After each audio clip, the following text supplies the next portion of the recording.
In the beginning, Eru Iluvatar, an all-powerful god, embarked upon a campaign of creation, forming an area of empty space called the Timeless Void. Within this void, he made the Timeless Halls as a celestial home to the Ainur, primordial spirits of independent thought with varying levels of power. When Eru attempted to lead the Ainur in singing the Ainulindale, a great theme of music, Melkor, greatest of the Ainur, went against the harmony to sing aggressive, loud, and repetitive notes, engaging in a war of sound that brought other Ainur into his rebellion until the creator ended the music and showed them a visual representation of what they made. This vision of Arda depicted an incredible world with lands and seas, populated by creatures experiencing joy and triumph, but also cruelty and suffering, infused by the music of Melkor. Fascinated, the Ainur asked for the vision to be made real, and so Eru agreed on the condition those who entered could not return until the universe reached its natural conclusion. As a result, some Ainur remained in the Timeless Halls, while others descended into the universe Ea and onto the building blocks of the world Arda. Understanding that it was their task to bring about what they saw in the vision, the 14 most powerful Ainur, called Valar, became the shapers and overseers of Arda, primarily seeking to prepare the world as a home for the elves, dwarves, and humans, also known as the children of Eru, creatures of independent thought who would one day populate the world.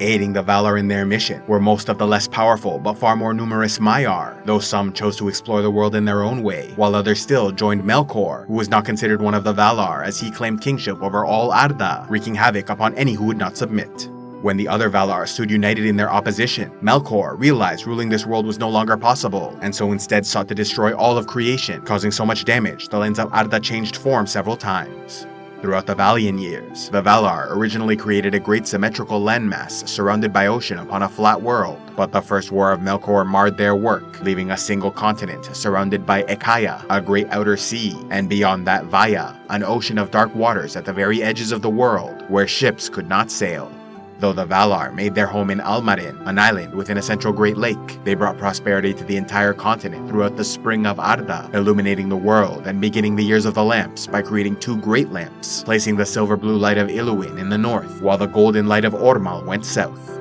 After recovering from the last war, Melkor built the fortress of Autumno in the north and invaded the south, destroying the 2 lamps in a great conflict that once again broke the world. What remained were now 3 distinct continents surrounded by several oceans, until the Valar made their home in western Aman, with the realm of Valinor becoming an enchanted paradise for the immortal races, also called the Undying Lands. As the lamps were gone, the Valar made 2 great trees, Silver Telperion and Golden Laudalin, to illuminate Valinor.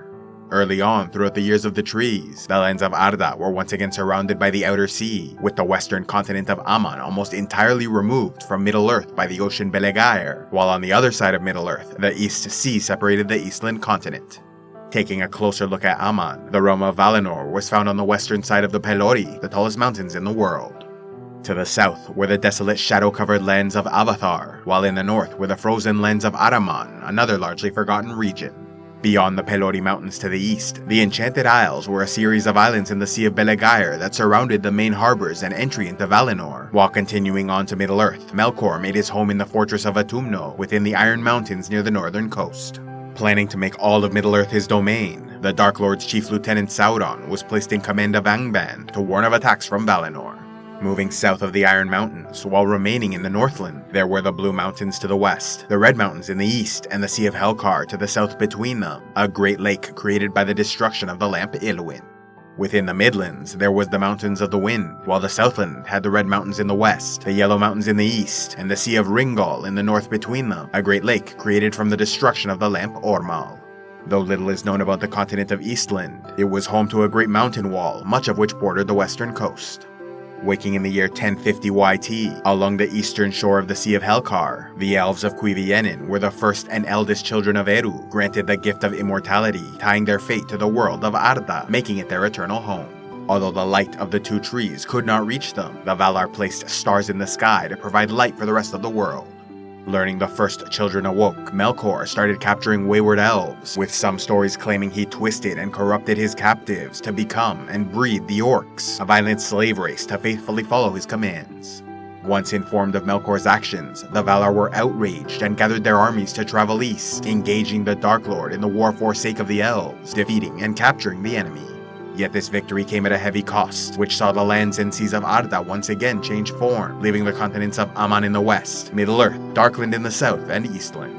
After the defeat and imprisonment of Melkor, the elves were invited to live in Valinor, causing a fracture where the Avari remained in the east, while the Eldar went west, with some abandoning the journey to settle other regions of Middle-earth, while most others continued on to the Undying Lands. In order to make the journey across the Sea of Belegaer, the Vala Ulmo used an entire island as a ferry to transport the elves, after which he anchored it to the eastern coast of Aman with the name Tol Eressëa. Other notable locations within Aman included the Halls of Nienna, where the Vala Nienna spent much of her time gazing into the waters of the west, the Halls of the Valamandos, where spirits traveled after death to be judged and sent on to their ultimate destiny, the Gardens of the Vala Lorien, and tree-shadowed Lake Lorelin, with a small island at its center where the Vala Este slept during the day. Then there was the city Valmar, home to many Valar and Maiar, Ezelohar, the hill where the two trees were planted, the city Tirion, home to many Vanyar and Noldor elves, Ilmarin, the mansions of Manwë and Varda, king and queen of the Valar, located atop Taniquetil, the tallest mountain in the world. Along the eastern coast, there was the Calaquiria, or Cleft of Light, which was the sole passage through the Pelori Mountains into Valinor, and the city Alqualonde, which along with Tol Eressëa was home to Teleri elf shipbuilders. This region, consisting of Calaquiria, Tirion, Alqualonde, and Tol Eressëa, was collectively called Eldamar, as it was home to most of the elves in Aman.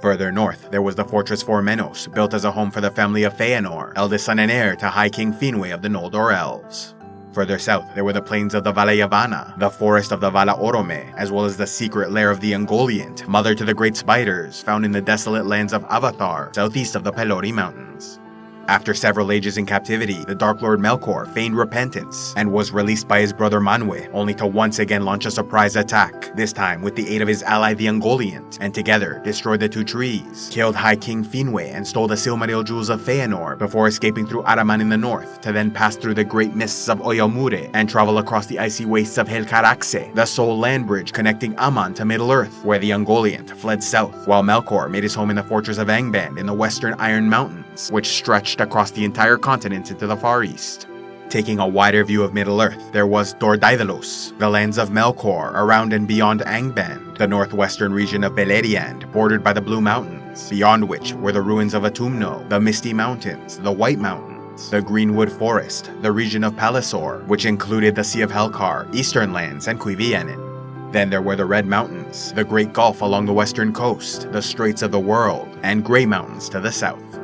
Moving across the East Sea, there was the Darkland continent, where the Yellow Mountains were found, while Eastland remained home to a great mountain wall, including Calorme, the second highest peak in the world.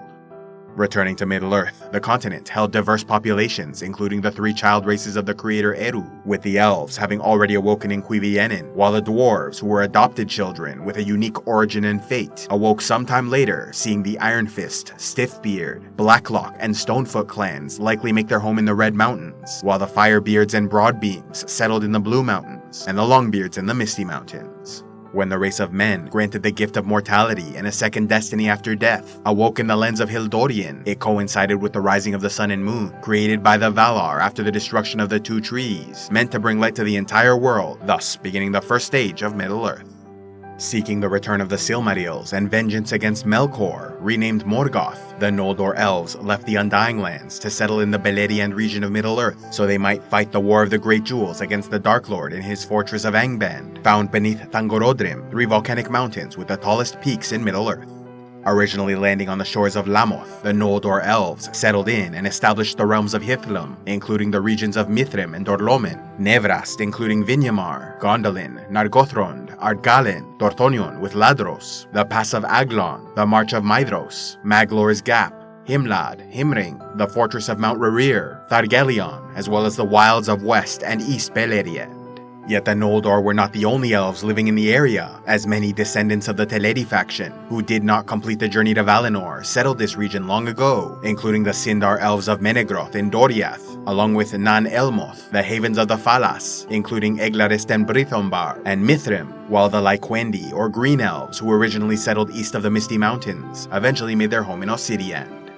During times of hardship in the later years of the First Age, the Isle of Valar in the Bay of Valar and mouths of Sirion, including Arvenian, became a refuge for all elves. Aside from the Eldar, dwarves and humans also populated this region, with the dwarves of the Firebeard and Broadbeam clans settling Nogrod and Belagost in the Blue Mountains, where they were on friendly terms with some of the Noldor and Sindar elves, at times even fighting by their side against Morgoth. Many humans of Beleriand also allied with the elves, as the Edain houses of men migrated into the region after escaping the growing influence of Morgoth in the east, near their original homeland of Hildorien. With permission from the elves, the House of Beor stayed in Estolad until settling Ladros. The House of Haleth lived in Targelion before making their home in the forest of Brethil, and the House of Hador remained in Estolad before moving to Dorlomin. Nearing the end of the age, yet another wave of human migrants came into Beleriand, with the swarthy Easterlings from the houses of Ulfang and Bor settling just west of the Blue Mountains. Swearing their allegiance to the Noldor elves, only the House of Bor remained faithful, while the House of Ulfang joined Morgoth and betrayed the elves. Other notable locations in Beleriand included the rivers Gelion, Sirion, and Narog, as well as the towers Barad Nimros and Minas Tirith, both built by Finrod, Barad Aethel, the seat of Noldor High Kings, and Tower Imduinath, a dark forest to the south where Avari from the east sometimes wandered. Then there was Amon Rud, home to the dwarven exiles called Petty Dwarves, and Amon Ereb, where some of the Noldor took refuge for a time.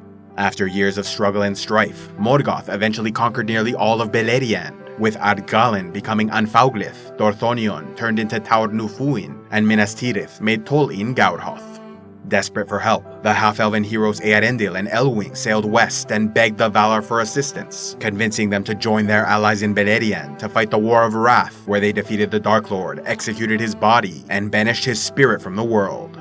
Yet this victory once again came at a heavy cost, with the lands and seas of Arda changing form.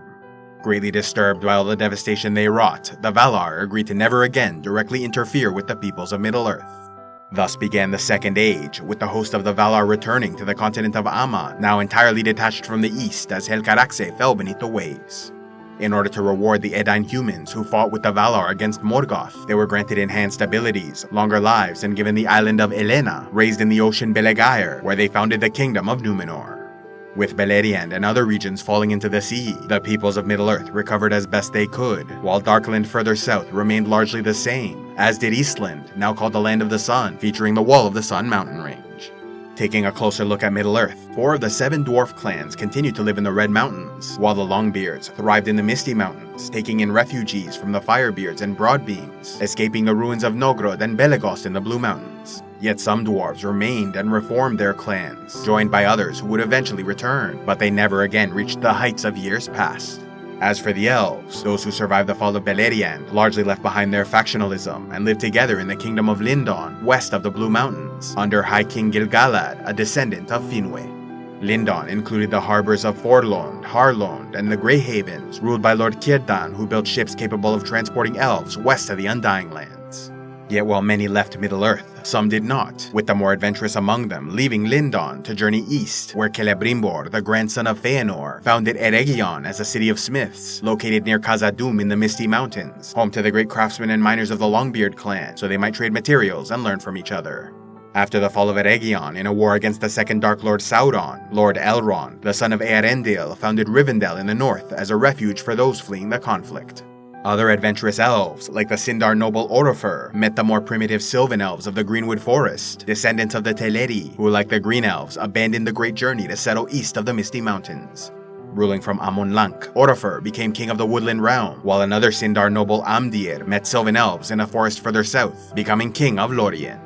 East of the Eldar, the Avari continued to populate the lands in and near Cuiviénen, though over time some migrated further west and even mixed with the Sylvan elves. As for the race of men, they spread far throughout Middle-earth, with the Losoth populating Forod Wyth and Forokel in the frozen north, while the Middlemen, kin to the Dunedain of Numenor, populated Eriador and near the Greenwood. The ancestors of the Dunlandings also lived in this region, in and around the lands of Dunland and Breland, in addition to establishing a realm in the White Mountains. Further east, near and beyond the Sea of Rune, lived various sallow and olive-skinned peoples known collectively as the Easterlings, while in the south, the dark-skinned Haradrim tribes developed into expert horsemen and beastmasters, eventually training great elephants for war. Yet the most advanced of all human civilizations was the Kingdom of Numenor, where its people, the Dunedain, developed into expert sailors and warriors, exploring and colonizing many lands to become the greatest, wealthiest realm east of Valinor. Ruled by a king descended from Eärendil in the capital of Armenelos, the island of Numenor was divided into the provinces Forostar, Orostar, Hjarostar, Hjarnustar, and Andustar, where the port city of Andunier became a stronghold for the faithful, even when the rest of the island stopped worshipping Eru.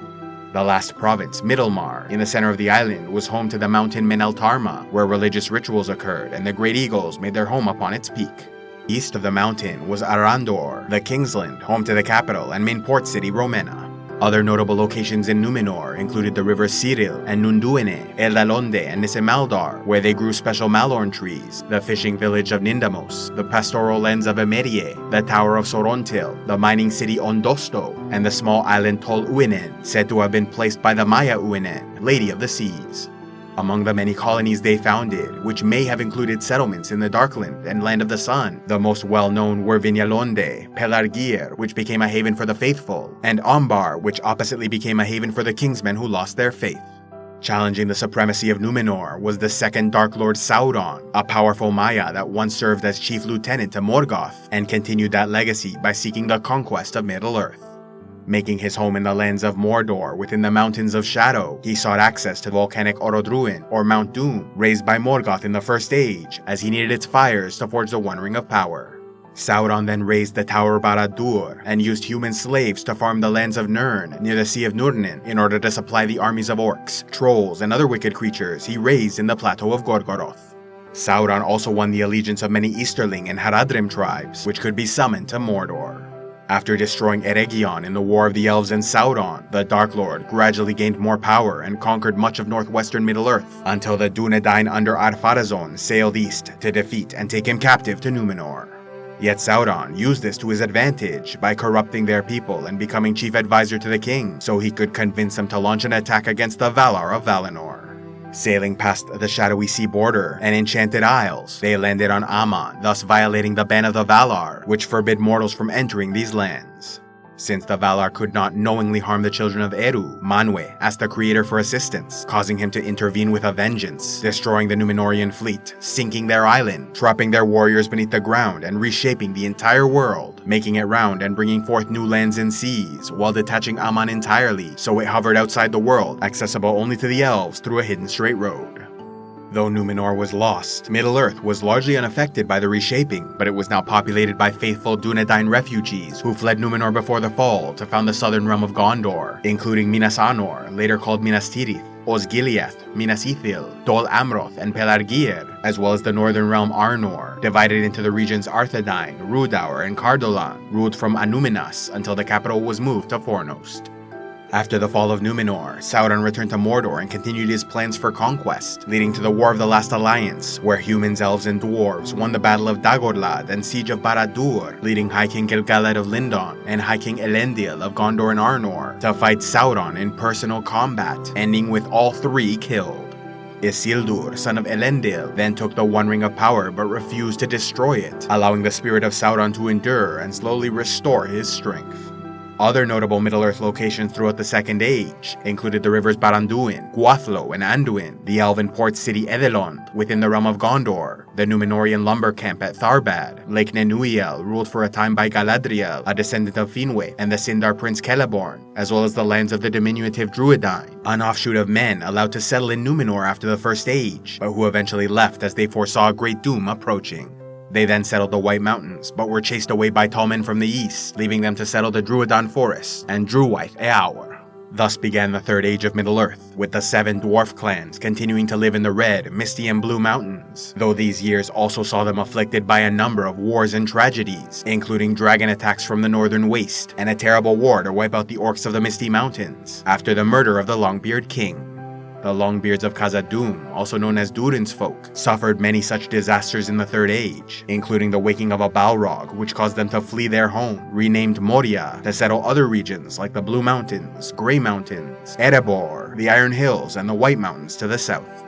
The Avari elves, meanwhile, lived in the lands of the east, while the remaining Eldar populated Lindon and the Greyhavens under Lord Círdan, Rivendell under Elrond, Carascaladon in Lothlórien under Galadriel and Celeborn, who took over after King Amroth, son of Amdir, abdicated and went west, and finally the Woodland realm under Thranduil, son of Oropher. Yet as the influence of the dwarves and elves waned, the realms of men rose to prominence, with the Dúnedain populating the kingdom of Arnor in Eriador and Gondor to the south, while the Dunlendings lived in Dunland, Bree-land, and Calenardon, and the Northmen, descended from the middlemen, lived in Rovanien within the Greenwood, as well as Framsburg, Lake Town, and the city of Dale, though some eventually migrated south to Calenardon, renamed it Rohan, established Edoras as their capital, and pushed out the Dunlandings, thereby creating eternal enemies. Another offshoot of men, the short peaceful hobbit race, populated the Vales of Anduin, west of the Greenwood, before moving to live in isolation within the Shire. Consisting of the north, south, east, and west farthings, the Shire held the regions of Buckland, Tookland, the Brandywine River, and the towns of Bywater, Hobbiton, Mickledelving, and Tuckborough. Far to the east in the lands of Rune, numerous Easterling tribes rose and fell, like the wagon and chariot-riding Wainriders, as well as the fearsome Balkoth, while further south, the Haradrim tribes were spread throughout far and near Harad, sometimes unifying and joining forces with nearby Umbar, populated by Black Númenóreans, those Kingsmen colonists who survived the Second Age. To the southeast of Mordor, there were the lands of Khan, populated by the Variags, who sometimes fought the Easterlings. Yet peace was established when Sauron started regaining strength and spread his influence throughout the east and south, arranging for the Easterlings, Variags, Haradrim, and men of Umbar to put aside their differences and coordinate attacks against Gondor. In addition to regaining control over Mordor, Sauron took over Amon Lank in the Greenwood, driving the Woodland realm north to establish Elven King's Hall as their new capital. Corrupting the area, his stronghold was known as Dol Guldur, and the forest became Mirkwood. Sauron's forces also held the kingdom of Angmar in the north, under the Witch King of Angmar, leader of the Nazgul from his fortress of Carndum. Over centuries, the Witch King managed to destroy the three realms of Arnor, while also weakening the elves of Lindon and Rivendell, though Angmar too was destroyed.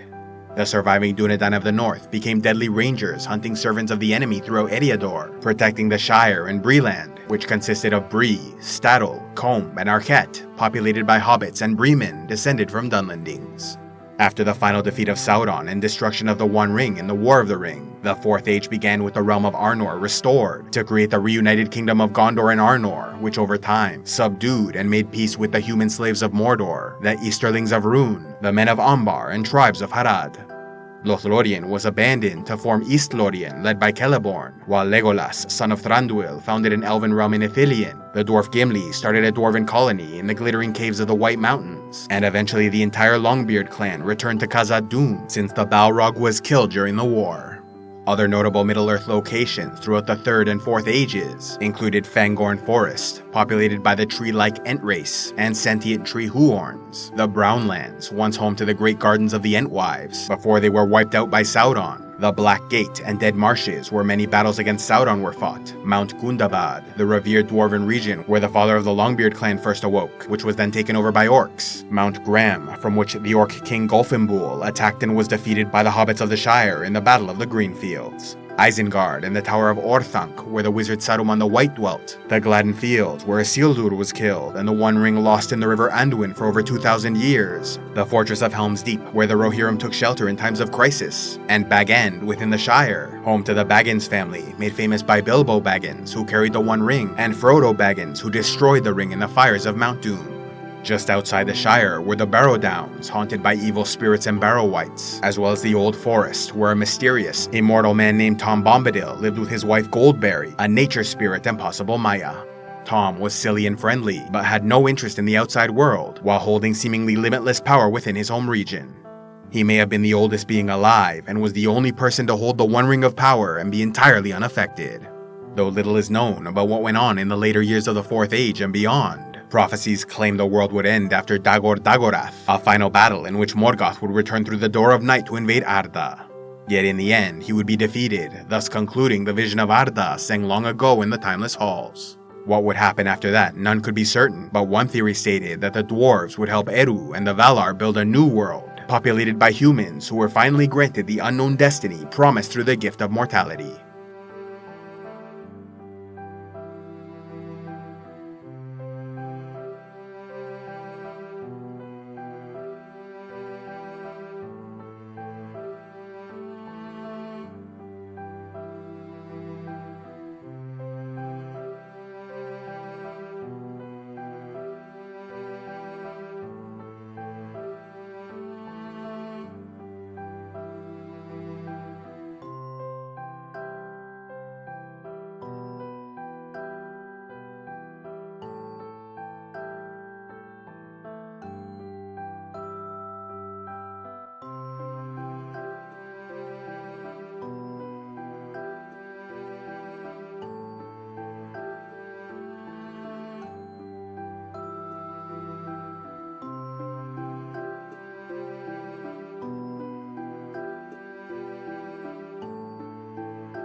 A special thanks to all those who contribute to CivilizationEx, like Thilbo the Farseer, Sir Loin, Werebear of the Great North, Sir Willem the Dawn-Treader, and Thomas the Kinslayer. If you'd like to help the channel, be sure to give a like, leave a comment, subscribe, and click on the links below, or else go to patreon.com/CivilizationEx, where you can gain early access to videos, vote on future content, and watch the Patreon-only series, Heroes of Lore and Legend.